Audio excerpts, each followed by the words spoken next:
Joining me right now, we get to talk about the latest with the Buddy Holly Hall of Performing Arts, which recently broke ground in downtown Lubbock, and Tim Collins, chairman of LIPA, in studio. Right. How's it going? Good morning, Chad. Doing great. Glad to be here today. Well, congratulations on the groundbreaking. Very exciting. It was a great day for LIPA and a great day for Lubbock. Tell our listeners I guess the latest with the Buddy Holly Hall. Well, groundbreaking was a big deal for us, obviously, and getting started. Lee Lewis Construction is out on site, and they're digging the basement, and we felt like it was important for us to move the project the next step forward. We've still got some fundraising to do, but we're actually in construction, and I think that's a great thing for us to be doing. I don't know if you remember or not, in 2012, Eddie McBride and I sat down with you to first start talking about this project. And so 5 years later, we see it begin, and I think we've got about a 33-month construction schedule, and so hopefully I'm back to see you in about 3 years to tell you about the grand opening. Well, I'm sure you'll be back before then, right? Well, maybe so. I'd love to be so. I'm sure you'll be back before then to talk about this, because it's been a project that, when you compare it to some other projects that have fallen through in that area, y'all been able to raise money at I'd say a pretty fast. I don't know if it seems fast to you or not, but I think to a lot of other people, y'all been able to raise money pretty quickly for this. It's been amazing to see the community support that we've had and how this process has gone. Of course, we had a great head start with Helen Jones Foundation and the CH Foundation, but since that time, we've raised an additional sum of money that now totals a little over $90 million.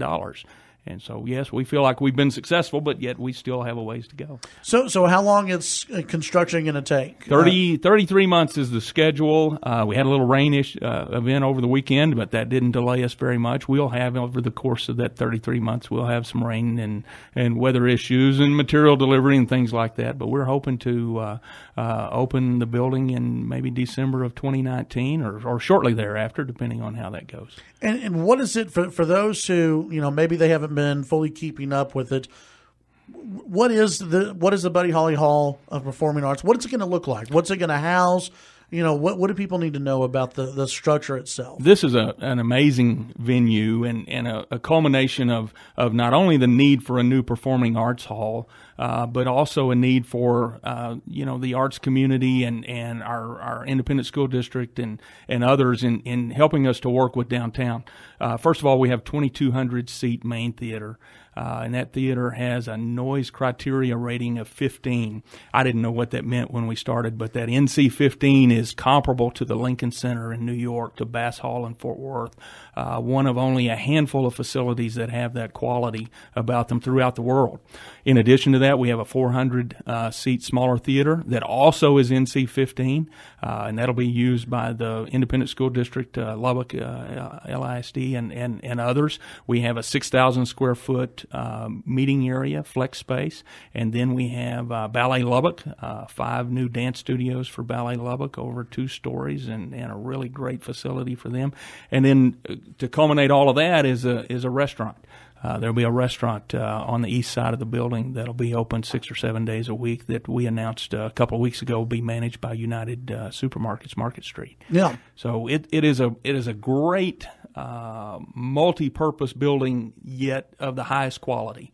And I think that's what we really needed. Lubbock is not large enough to have a singular opera house or a singular symphony hall, but to be able to build a building that houses all of those at a very top level is pretty ideal. And the key to all of that is downtown revitalization.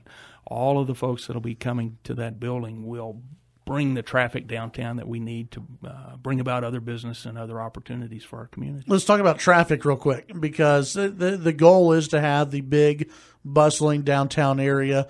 If people aren't familiar with where the building's going to be, it's going to be where the old DPS building was. It's going to be across from the Civic Center. We all know whenever the Civic Center has something going on, sometimes 2 or 3 events, maybe you got First Friday Art Trail going on, parking can become an issue. And I know the city's talking about a hotel also maybe going in right across or right next to the Civic Center, taking up some parking, but they're going to add a parking garage to that. How is the parking situation going to be for you guys? Well, we have a shared parking agreement with the city in place, but we're also adding 600 parking spaces to the surroundings of just the Buddy Holly Hall. So that's going to help.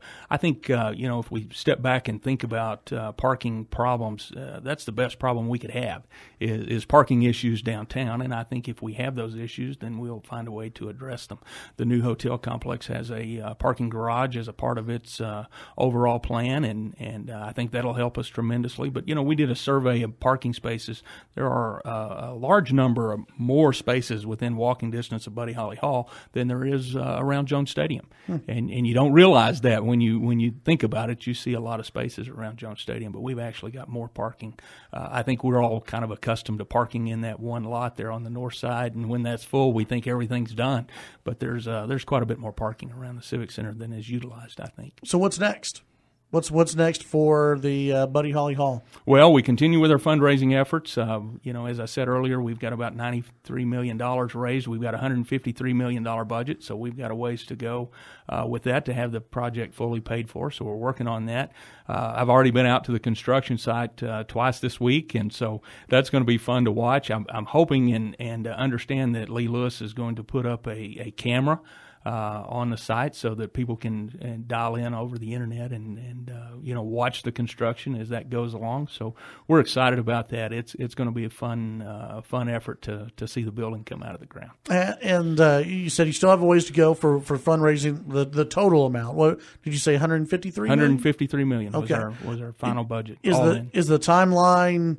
Is everything still on time as far as the timeline goes, running ahead? How is that working for y'all? Well, the fundraising part of it, of course, the sooner we get that money raised, the happier everybody's going to be on our team as far as being comfortable with how the process works. The timeline from design, from the initiation of the project, like I said, we started talking about this in 2012, and to the point we reached back in November to have the design completed, that really came about as quickly as it possibly could. It was a big project to draw from the architect-engineer standpoint and to get through the bid process and everything that we went through in January to today. I think we've done it about as quickly as possible.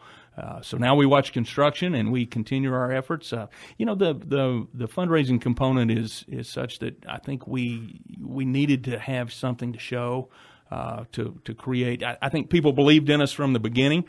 You go through this process, and it takes a little bit of time. Now to see the dirt being moved or the steel beams coming out of the ground when that happens, that'll be, again, more that adds confidence to people that might want to give but want to know that the project is real.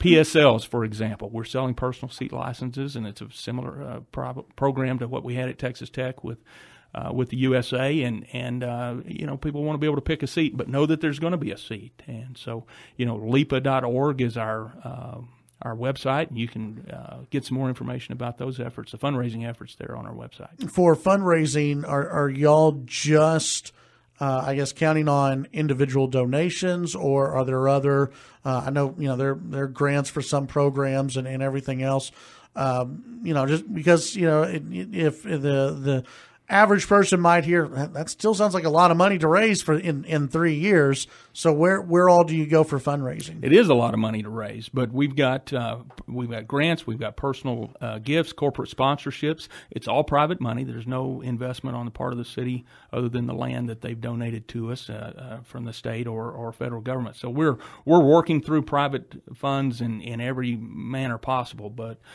foundational grants, individual gifts, sales of our picks. I don't know if you've seen that, but that's on the website too. Kind of a buy a brick program that we've utilized around here often.